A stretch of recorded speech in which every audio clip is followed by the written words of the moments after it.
Hello बच्चों, नमस्कार। क्या हाल चाल, कैसे हैं आप सभी लोग। स्वागत करते हैं एक और नए वीडियो में, एक और नए अध्याय में इस जीरो टू हीरो सीरीज में। आज हम पढ़ने वाले हैं वास्तविक संख्या का पार्ट 2। मैंने पहले ही वीडियो में बता दिया था कि हम हर एक चैप्टर को 3 दिन देंगे। कितने दिन देंगे? 3 दिन देंगे। और आज हमारे पास डे 2 है, यानी कि आज वास्तविक संख्या का दूसरा दिन है। आज हम पढ़ेंगे परिमेय संख्या के बारे में। ठीक है बाबू लोग, आप लोगों ने पूरे साल भर अगर पढ़ाई नहीं किया है तो आज से भी आप हमारे साथ जुड़ते हैं। वो कहते हैं ना, लोग कहते हैं कम बैक ऐसी करो, कम बैक ऐसी करो कि 4 लोग डिप्रेशन में चले जाएं। ठीक है बाबू लोग, तो इस हद का मेहनत हम लोगों को करना है, आप लोगों को करना है। बस जुड़े रहिए हमारे साथ। मैथ में 65 नंबर लाने का जिम्मेदारी मैं लेता हूँ। ठीक है, तो स्टार्ट करते हैं आज का टॉपिक। हमारे पास आज का टॉपिक है परिमेय संख्या, सॉरी अपरिमेय संख्या। कौन सी संख्या? अपरिमेय संख्या।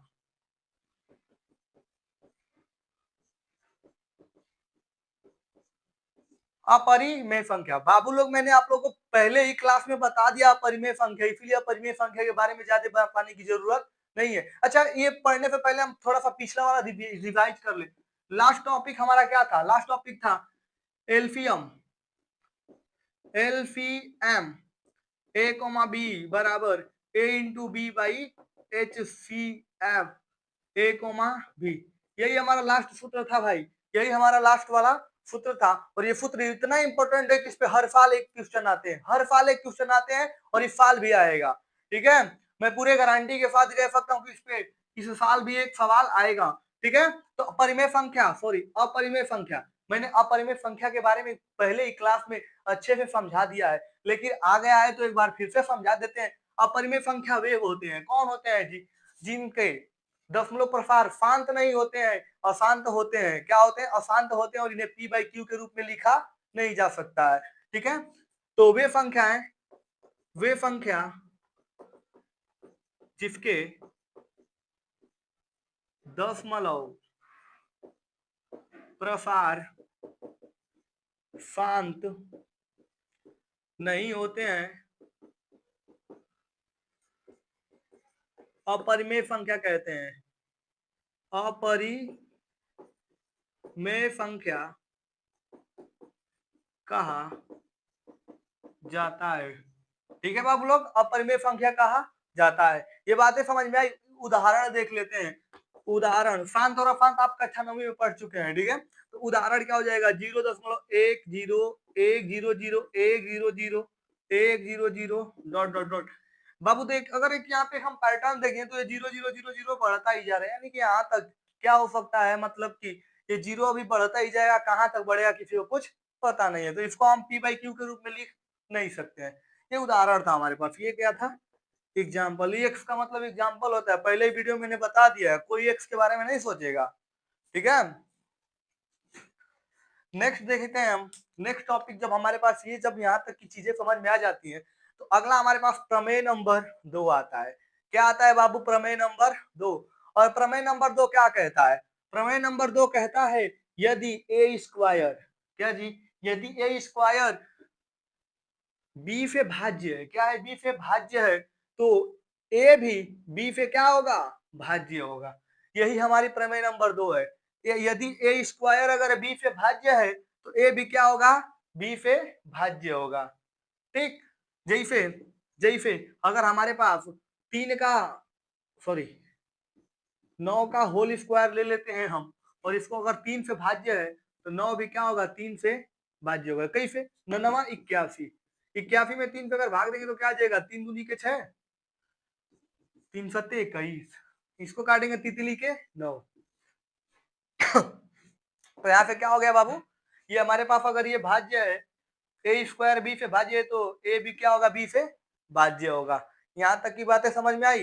ये प्रमेय नंबर हमारा दूसरा है। क्या है? पी नंबर दूसरा है। इसको ज्यादा पढ़ने की जरूरत नहीं है, क्योंकि प्रमेय नहीं पूछेगा, बेसिकली हमसे क्या पूछेगा? सवाल पूछेगा। तो हम लोग रिवीजन कर रहे हैं, तो रिवीजन के आधार पे इतना बस आप लोग को जानना है, यदि ए स्क्वायर बी से भाज्य है तो बी भी ए से भाज्य होगा। यही प्रमेय नंबर 2 है। ठीक है, यहाँ तक की बातें समझ में आई? कोई डाउट? कोई भी डाउट हो कमेंट बॉक्स में रखिए, कमेंट बॉक्स आपके लिए खुला हुआ है। कैसा भी डाउट हो, सॉल्व करने का प्रयत्न हम करेंगे। ठीक, तो मिटा लेते हैं, तब तक आप लोग स्क्रीनशॉट ले लीजिए।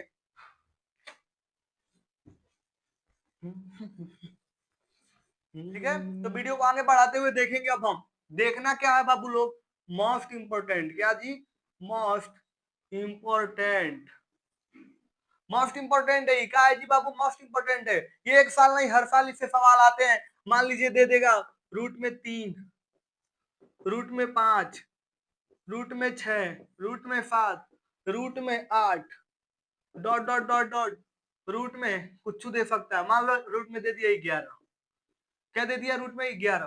तो अब क्या दिया, रूट 11 परिमेय है क्या, परिमेय सिद्ध कीजिए। सिद्ध करने के लिए दे देगा, तो हम उठाएंगे रूट 11 को, क्या करेंगे, रूट 11 को उठाएंगे। उठाएंगे और उठाने के बाद हम क्या करेंगे बाबू, मानेंगे पहले कि रूट 11 क्या है, रूट 11 एक परिमेय संख्या है। कैसी संख्या, परिमेय संख्या है।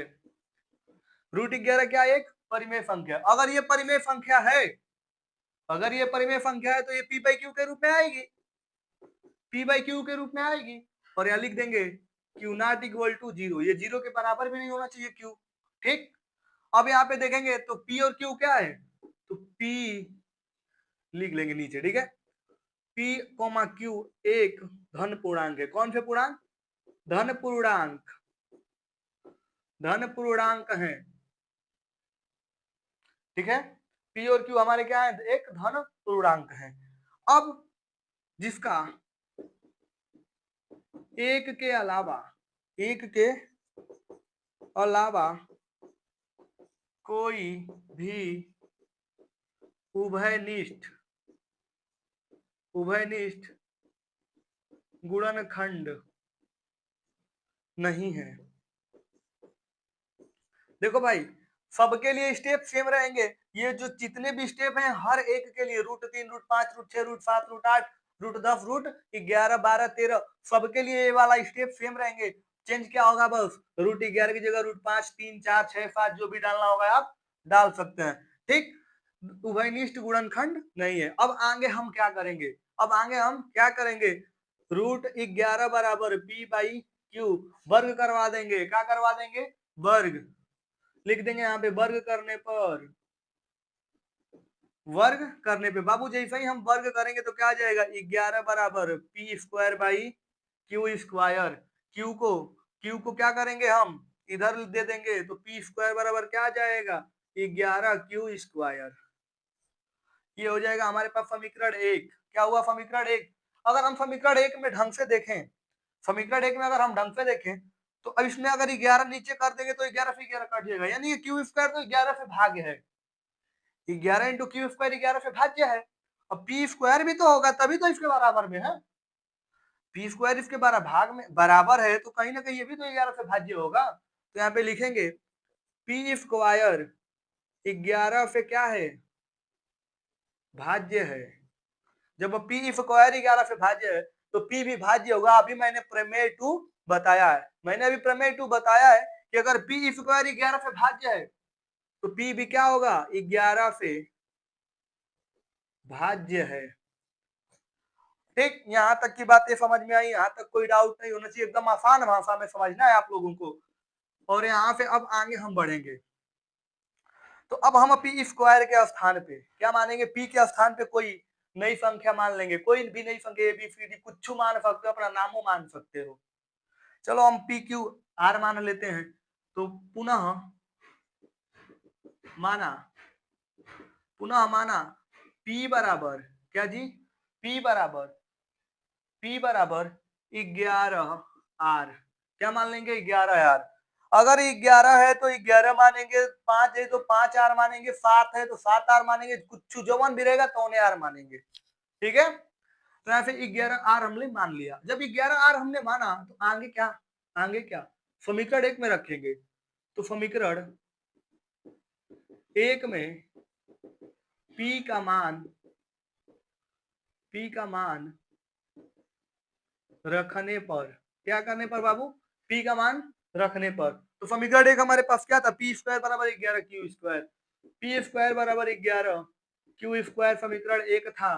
तो ये में रखेंगे P की जगह क्या, 11 आर। तो 11 आर का होल स्क्वायर बराबर 11 क्यू का होल स्क्वायर यहाँ पे आ जाएगा 11 स्क्वायर आर स्क्वायर बराबर 11 गुणे क्यू स्क्वायर। 11 पे एगो 11 कट जाएगा तो 11 आर स्क्वायर बराबर क्यू स्क्वायर। तो बाबू यहाँ से हम ढंग से देखें, अगर क्या ढंग से देखें तो क्यू स्क्वायर बराबर क्या आ गया 11 आर स्क्वायर।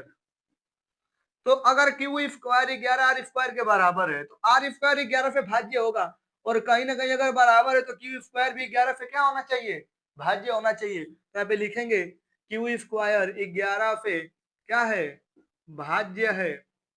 जैसा ही क्यू स्क्वायर 11 से भाज्य है, प्रमेय 2 के अनुसार क्यू भी 11 से क्या होगा, भाज्य होगा। बस काम खत्म। यहीं तक, यह एक तो गाना है ना, यहीं तक था सफर अपना, तो वही कह रहा है यहीं तक इन दोनों का क्या था, सफर था। तो अब यहाँ तक जब सफर पहुंच गया है तो सफर को आगे भी बढ़ा दिया जाए। तो यहाँ पे हम क्या देखने को मिलेगा, हमें देखने को मिलता है, देखने को मिलता है कि Q और P 11 से क्या है, भाज्य है। लेकिन हमने माना था एक के अलावा, किसके अलावा, एक के अलावा कोई उभयनिष्ठ नहीं है, कोई उभयनिष्ठ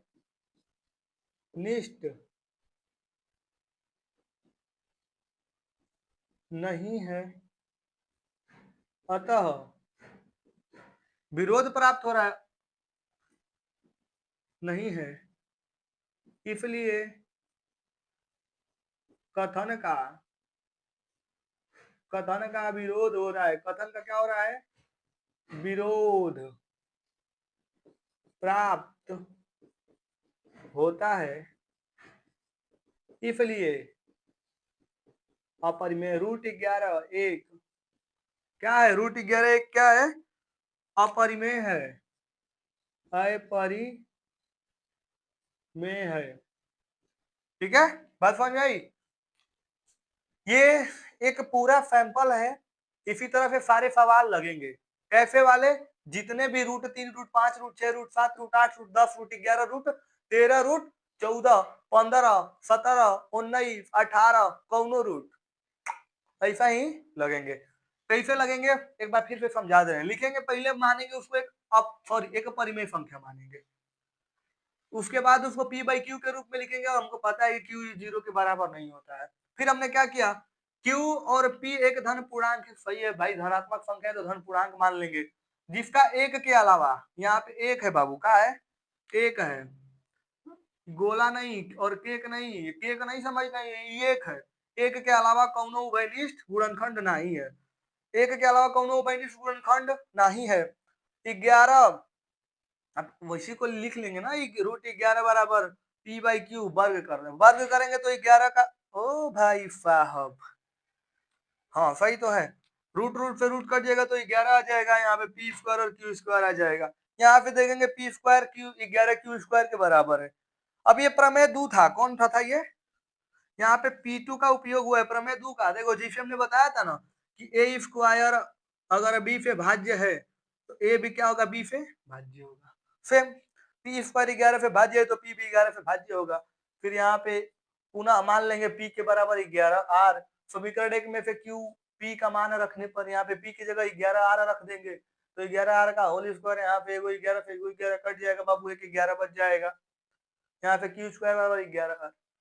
यहाँ पे देखेंगे तो Q 11 से B विभाजित है और 11 से P भी विभाजित है, लेकिन हमने पहले ही माना है कि P और Q एक धन पूर्णांक है जिसका सिर्फ एक ही उभयनिष्ठ है, लेकिन यहाँ पे तो 11 निकल गया, निकला ना 11, तो जैसे ही 11 निकला ये तो हमारे कथन का विरोध प्राप्त हो गया, इसीलिए कैसी संख्या हो गई, अपरिमेय संख्या हो गई। ठीक है, ऐसे सवाल जब भी आएंगे बहुत ही अच्छे नंबर लेकर आएंगे और बहुत ही आसान तरीके से हो जाएंगे, 2 ही नंबर पाएंगे अगर आप एग्जाम में सही करके आएंगे। आशा करता हूँ आपको ये वीडियो पसंद आया होगा। वीडियो थोड़ा सा ही पसंद आया और वीडियो थोड़ा सा हेल्पफुल लगा हो तो वीडियो को लाइक करें, शेयर करें और चैनल को सब्सक्राइब करके बेल आइकन को दबा ले, ताकि जीरो टू हीरो सीरीज का कोई भी मैं वीडियो अपलोड करूं आप लोग के पास नोटिफिकेशन तुरंत पहुंच जाए। ठीक है बाबू लोग, मिलते हैं नेक्स्ट क्लास में, तब तक के लिए बाय बाय। घर पे रहें, फर्स्ट रहें और रिवीजन करते रहें।